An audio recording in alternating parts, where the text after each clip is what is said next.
isbeddel samee. Waxaa kuu dhashay sanad cusub. Sanadkii tegayna wuxuu ahaa qayb ka mid ah nolosheenna. Waxaan weynay waxyaabo nolosheenna muhiim u ahaa. Haddana waxaan helnay waxyaabaha ku ilaawi karno wixii tegay. Inkastoo aanan ilaawi karin oo ay xasuusteena qayb ka yihiin, haddana hadda waxaa inoo dhashay sanad cusub. Waxaadna haysataa fursad aad ku hagaajin karto wax walba oo kaa qaldanaa.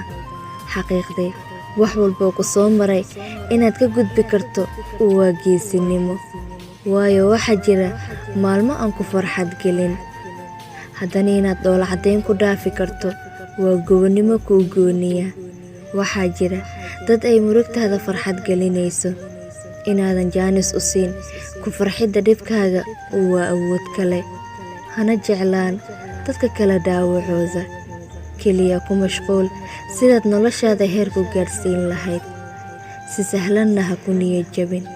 Hadday maalinta kugu xun tahay, ugu weynaysan nolosha kugu xumeen oo ay jaanis kuu siinayso maalin kalood ku farxi karto. Sanadkii noo cusubna dhammaanteenba waxaan rajaynaynaa sanad khayrkiisa wata inuu noo noqdo.